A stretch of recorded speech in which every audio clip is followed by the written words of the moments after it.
split ek hierdie kombinasie.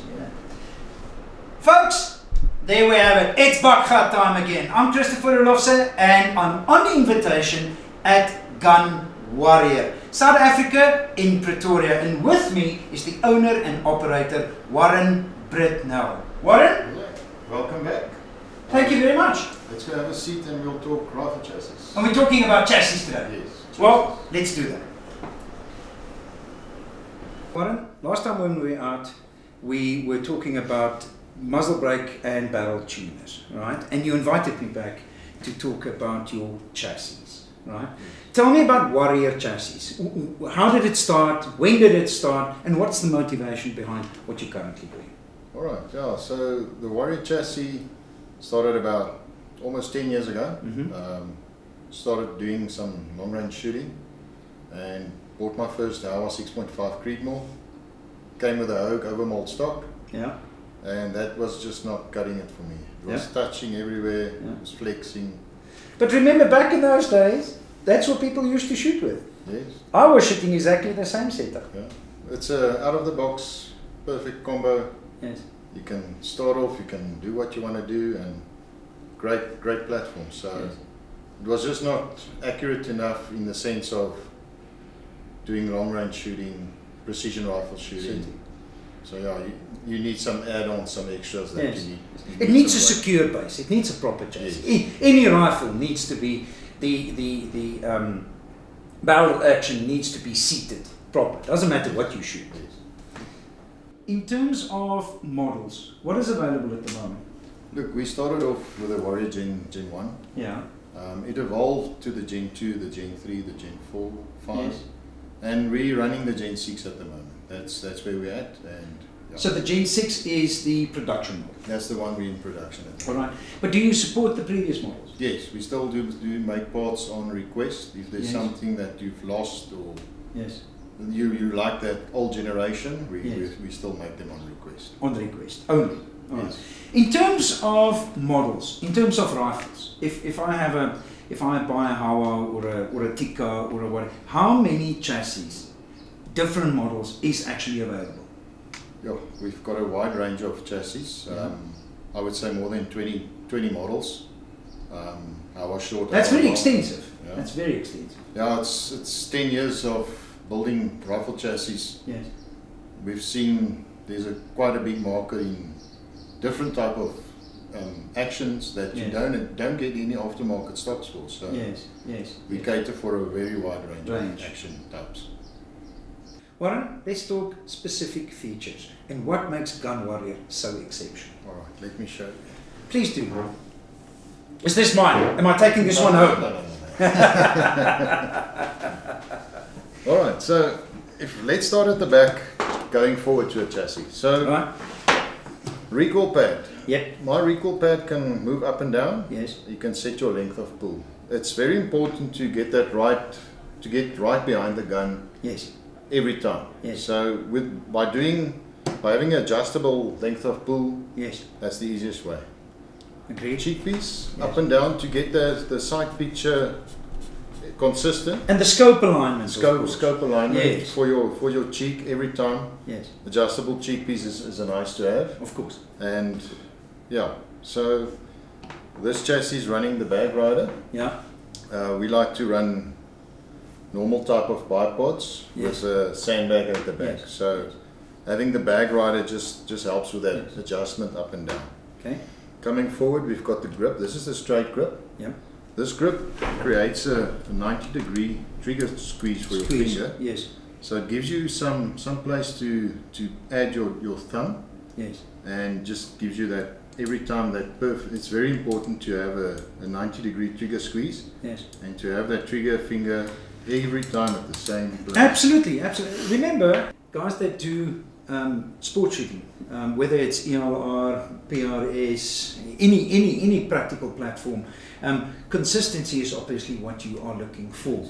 And hunting rifles, people traditionally would grip the entire grip, and the thumb plays an important role on holding down the actual rifle. Whilst sport shooters, 99% would shoot thumb off, of course. Yes.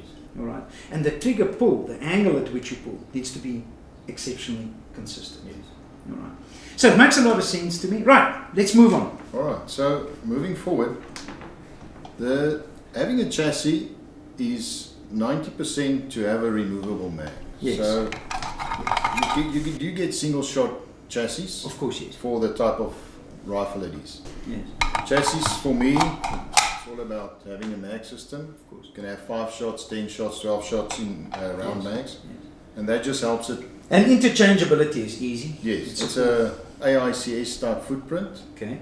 And yeah, 90% of the Gen 6 chassis come with a Accuracy International type magazine. Great. All right, moving forward, let's go to the action. Yes. The actions on a chassis, you don't really need to bed them. Okay. It's very rigid. They don't pull in, or they don't distort when the weather gets bad, or it's hot, or it's cold. That's a very valid point. That's a very valid point. They're more forgiving in that sense. Yes. You can better action into aluminium rifle chassis. Yes. These guys doing it. I don't see the benefit. Okay. If it sits loose in the chassis, yes, maybe it's viable to do it. We also do it sometimes. Yeah. So yeah, that's an option. So that's an optional. Yes, that's an add-on optional. Okay. So okay. All right, moving forward to the chassis, we've got an arca rail cut into the bottom of the chassis. I've noticed. Yeah. So this arca rail feature is there for your bipod. Right. For sliding forward and backwards. So when you have a short footprint to shoot from, you can actually slide your bipod to the rear. Yeah. So you can have it slided there and you can lock it. Yes. If your footprint is short. And one doesn't have that benefit with the typical Picatinny rail. Yes. Right. Yeah, the Picatinny rail would sit here in front. And be fixed. And that's the only place that you can run your bike. Yes. So yeah, that's one of the features of an arca rail. Okay. I don't know if you guys can see the gun at the back. This is sitting on a tripod, and that is where the arca rail is actually used in its perfect place. So you can clamp it. It's a quick panel. Yes. So you can actually just do this quick release lever. Yeah. Gun is out. So and you're running off. Yeah, you can go do what you want to do. This is great for if you do voorsit. Yeah. You can shoot there. You can put it on your tripod. This type of platform in PRS is very prominent now, isn't it? Yes. Right? So we use tripods more or less once in a match. Yes. There would be a stage where you have to shoot off your tripod. Yes. Yes. Or you can use your tripod for rear support or any type of situation. But this is the new evolvement now. Previously it used to be a tripod like you would think of a typical hunting tripod, where the tripod and the gun is separate from each other. But we're now moving into this direction. And I actually understand that it's now evolving to the hunting environment as well. Yes. You see this type of setup, especially in hideouts and whatever. Yes. Yeah, let me show you also. Okay. So you can just undo this ball head and you've got all this movement. You can lock it in a certain place. So that's what this ball head type tripod onto the arca rail is a great feature. Yes. So if you're out in the Kalahari where the highest trees is knee height, then at least you have a stable high platform. Because I honestly think that shooting off a higher platform, especially you avoid the mirage. By just taking it 3 foot off the ground, you're avoiding the mirage, which is very handy. Warren, in terms of this front end, I see you have a very interesting combination here. Is this a prism? Yes, this is the Nightforce prism. Right. This device adds 99 MOA to my rifle setup here. Yeah.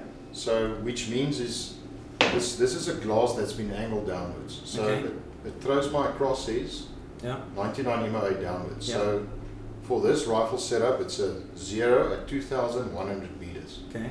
So I can. Which is very significant.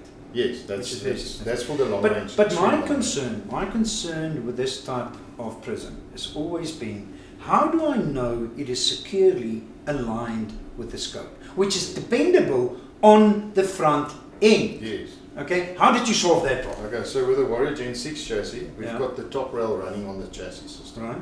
We've got a short top, a medium, which is this one. Yeah. We've got a full top rail, which is on the other rifles. Okay, great. So I've added a Picatinny rail to the top of this. Yeah. The Nightforce prism clicks onto a Bakgat Right. rail. So by having this set up, I can just easily measure correctly where your center line is of your scope. I can just add this prism to the Picatinny rail, Yeah. click it in place, and it's ready. And to it's go. set up. Yes. All right. But it does take just a certain amount of fine tuning to Right. make sure you've got the right height between the Okay. two.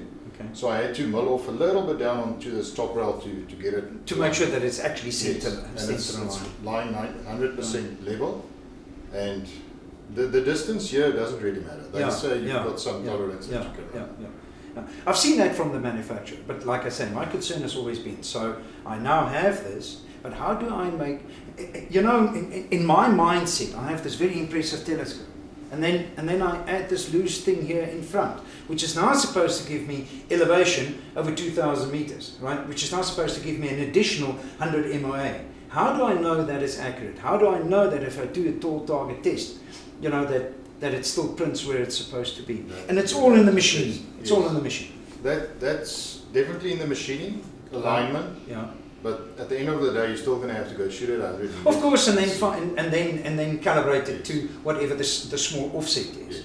But I mean, it's not going to be skewed. No. All right. All right. What I also want to add to the front rail system is the top rail. It does actually tighten the chassis. So Yeah. you've got way less barrel movement. If I can, normal rifle chassis. Oh yes, or- if you just take it, you can normally feel that they yes, move. Yes. Where with the top rail system, it actually locks everything up into place. No, I like this feature. I like this solution. I like to shoot my chassis as heavy as I can possibly have it, and I see that this chassis doesn't have weights. Yes, let me go show you. That one's got weights, so we can go show you. Okay, great. Let me show you. This is the Warrior weights that we add to the Gen 5 and the Gen 6 chassis. Right. So yeah, let me show you what the weights is about. They weigh 200 grams Yeah. each, and on the Warrior Gen 6 chassis you can add 3 to the left, 3 to the right. Right. So that's 2 for 6, that's 1.2 kgs. Yeah. And then you can also add the weights on the inside, running underneath the barrel. Right. They also Inside the chassis. Yes, Right. they're also 200 grams each, Yeah. and you can add about 5 of them there. So you can add almost 2 kgs to a rifle chassis, which is quite heavy. Which is considerable. Yes, absolutely. Why we doing the weights is for Yeah. balance, Yeah. for precision rifle shooting. It's for balance. Yeah. When you're shooting off a barricade, if you put your bag on your gun on a bag, Right. you want it to more or less stay there without Yes. you even doing Your something. center of gravity Yes. needs to be manageable. Yes, so you run it very close Yeah. to this barricade stop. Right. So you would run your PRS type bag here, Yeah. and if I leave this gun, it would stay there exactly there. Because otherwise you're forcing it. Otherwise you're struggling with this gun all the time to get it on target. Yes, that's Of why course. this chassis got a flat bottom. Yeah. The normal traditional stocks has got a roundish bottom. Yes. So on a bag type, they would rock like this. Yes. So Yes. having a flat bottom, that runs a bag, That's the sits way on to a go. bag better. I agree. On an extreme long range gun, adding weight would help for recoil. Yeah. So your whole gun would recoil a little bit less, and would feel that onto your shoulder less. Well, I'll tell you this much. I like to shoot it as heavy as I can get it. Because remember, I always shoot from a prone position. And the idea is the heavier the gun, the less the recoil, of course, which means that I can stay on target. Yes. All right, I can follow through on my own, despite the fact that I have a spotter. Yeah, that's the main game, is you must know you must spot your own shot, and you can make your own correction. I believe so. In terms of sandbags, rear bags, show me the balancing. Let me show you the balance. Okay? Let me assist you here. Right.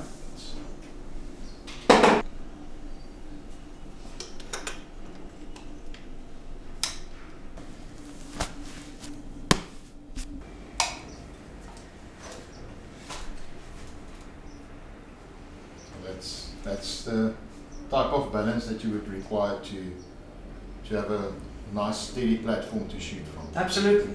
Absolutely. So that's where the weights comes in. If I didn't have weights in this rifle chassis, it would be butt heavy, and it would Of course. tend to drop. And what you want to get away from is you always want to shoot from a neutral gun position. Yes. Because, and if you don't have it in place, then you always battle. You struggle to get the gun in position. Yes. Look, for some types of shooting, the weights is a bit of a detriment for lady shooters, juniors. So I would advise them not to add weights. So just struggle through that wall. But then again, they usually don't shoot heavy calibers either. Yes, they will shoot 243s and 223s, 22 to 50s. Well, and it certainly looks like a very good setup. Look, it's a world-class product. There's no question regarding that. But let's talk about the fun stuff, right? Let's talk about paint jobs and color schemes and the type of stuff I really like. That's English. All right. That's English. Okay. I just love this gun.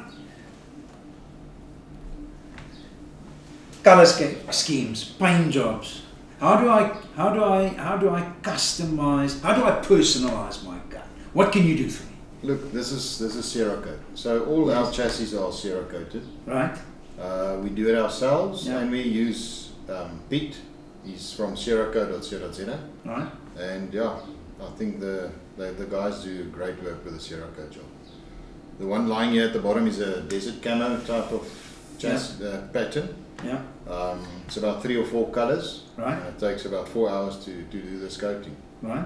It's a spray-on coating, Right. which has to be baked on as well. So it you started off as sandblasting the chassis to a certain grit. Right. Then it goes to the Cerakote guy and he sprays his coating on. Right. And then it goes into an oven and bakes to a certain degree of temperature. Right. And it's about a 4-hour process. Right. But it's the most durable coating that you can have on a firearm. Yes, look, Cerakote gets affected by rust or acid or nothing, but it does scratch. It's not indestructible.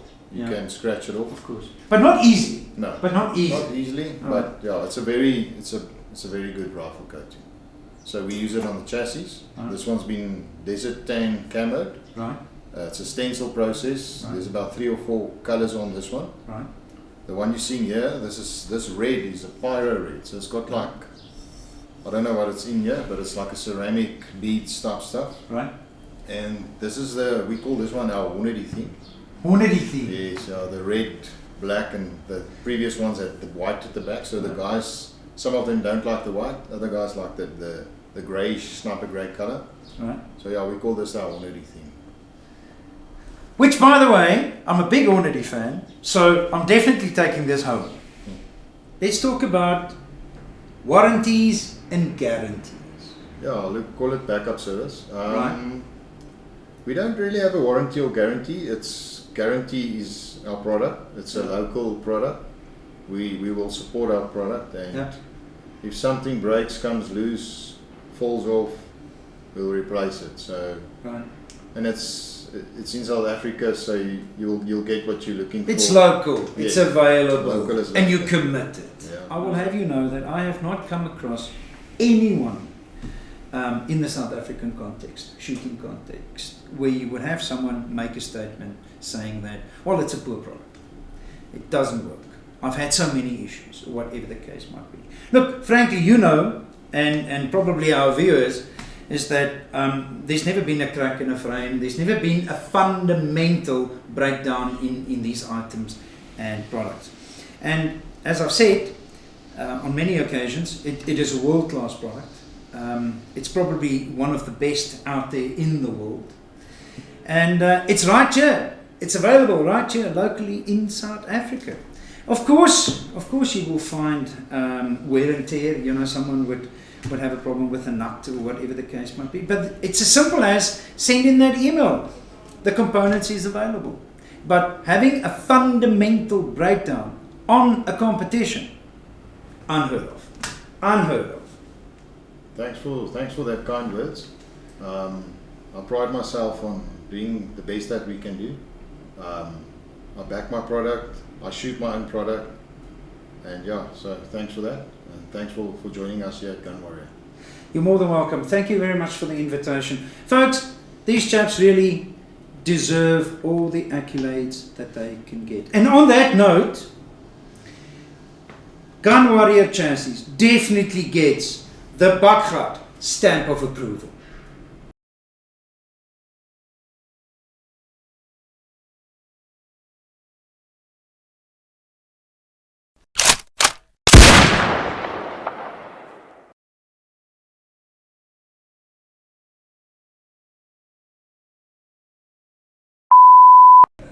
right? And you invited me. Nee, stop nou af. My kop is. Ek wil te veel goed gelyk doen. Bake you spray the coating on, and then Right. you like that. Van my hand hier, of ek my hand hier, sê, dit is dit. Just kyk ou, ek sien 'n hand vat, so ek kan net dit gaat nie met 'n gun. Anyway, daai stukkie wil kan net nou gevloei. Daarvoor skuld jy my geld.